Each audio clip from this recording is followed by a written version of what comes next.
if I build these bigger barns and I can store up these crops, then I can take it easy. I can eat, I can drink, and I can be merry for the rest of my life. And so that was his goal in terms of wealth. That was the destination, the end destination in terms of being rich. He was living the dream, and he had reached his dream, and he was going to live it out. The only problem is that what Jesus says here is that's the wrong destination, and that destination is not a dream after all that leads to the life. It's a dream, it's a destination that leads to death. And so he had mapped it all out, he had followed all the right turns, but it was leading to death because he had plugged in the wrong destination. And so it didn't work out very well for the rich fool. In fact, he lost his life. And then Jesus said, hey, what are you going to do with all that stuff now that you had built up? You had built up treasures in the wrong place, and that was in your barns. And so Jesus left that warning to all the people that had gathered there. Well, that's a great warning for us today, too. Because when we watch TV, we read magazines, we listen to our neighbors, we look into the next neighborhood, and we start to develop the wrong goals in terms of wealth. We look at people and we call them rich, when in fact we have plenty ourselves. And we say things like, if I could just get this new car, if I could just get a bigger house, if I could get a promotion at work, I'll be happy. And in fact, many of us have this same, this is basically the world dream. Many people would say the American dream, but that's not fair. It's the dream for most of the people all over the world, whether they have very little or whether they have a whole lot. It's the same dream that the rich fool had.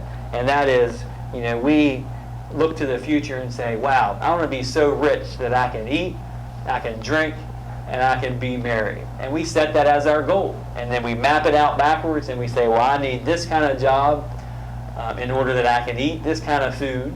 I need this kind of promotion by the time I'm 20 so I can drink this kind of drink. And by the time I'm 30 or 40, I need to be on my way to retirement so I can be happy and joyful for the rest of my life. It's the wrong goal. We've plugged in the wrong destination. It didn't work for the rich man, the rich fool, and it doesn't work for us. It doesn't work for us to have the goal to be so wealthy that we can eat, drink, and be merry. And here's what I'm talking about. We eat so much in this country and in many countries around the world that we have an obesity problem. It has much less to do with exercise than it does with how many calories we put in our body. We eat so much that it's killing us.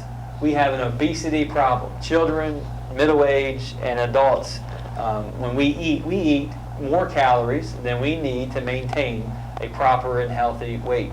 And so that part of the dream is killing us before we even get started. You say, well, I'm not so wealthy, I'm not so rich. Well, here's how some people define being wealthy. John Wesley was one of them. John Wesley said, you're wealthy if you go home tonight and you have dinner and you have leftovers, then you're rich. And you think of that in terms of the people around the world and what they have. We are rich and we are wealthy, and it's killing us because we're eating too much.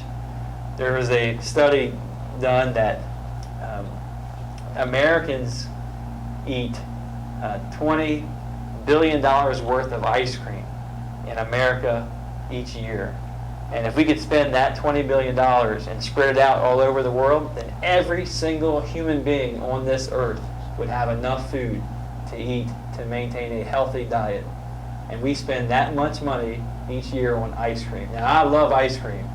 It's one of my vices, but it's killing me. It's killing us. And so eating is not working out for us. It's the wrong destination. Drinking. We eat, drink, and we be merry. So the drinking part of that goal, it's not working for us either. And if we would all stick to water and milk, then we would be doing just fine. But we drink way too much of the bad stuff. We drink caffeine in our coffee. We drink soda that has caffeine. We drink sugar drinks, not just soda, but Kool-Aid, even Gatorade. Some Gatorade has too much sugar in it, and it's killing us. We teach our children that it's okay. You don't have to have water or milk with your dinner or breakfast. You can have these sugar drinks. It's killing them. And then not to mention alcohol. Alcohol, we're not talking about having a glass of wine at dinner or at the communion table. We're talking about alcohol abuse. We drink way too much alcohol, and it's killing us. It's killing our relationships with one another. It's killing us literally on the roads, and it's killing our livers, and it's killing all of our organs. It's killing our relationship with God as well, because alcohol becomes our God. So we drink way too much. It's killing us, and it's not working out for us.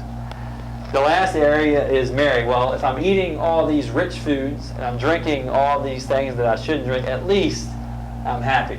Well, that's not quite true either. If you look within your family, you look in yourself, you look to your neighbors, we're not doing so hot in that area either.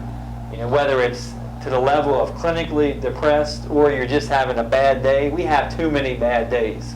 And so eating and drinking is not working out. 80% of the people that go to the doctor are depressed. And so depression really is a real issue for all of us, for all of our families. And for all of us at one point or another in our life, we deal with it. And 80% of the people that go to the doctor are dealing with depression. And it leads not just to issues with relationships, issues with our jobs, issues with those sorts of things within our families and outside of our families. But it also, doctors are saying that it contributes to the physical health of your body. It can cause certain types of cancer. It can cause certain types of liver disease. And then not to mention what it does to your stress. Our lives are already stressful enough because we're trying to acquire all this food and all this drink. But when we're depressed, it makes it even worse. And so it's not working out for us. It's killing us. Eating, drinking, and being merry is not the destination. It's not the goal to have in terms of being wealthy. And Jesus was pointing that out directly, not just to this rich fool in the parable that he told, but to the disciples that had gathered and to the larger crowd that had gathered. He said, this is not the right place to go. Don't punch this in your GPS system when it comes to wealth. And he's talking to us today. And so if eating, drinking, and being merry is not the right goal, then what is? We've got to have an alternative. So what is Jesus saying here in terms of the right way? If that's not the right way, what's the right way? And so I'm going to give you an alternative. And we're going to stay close to home.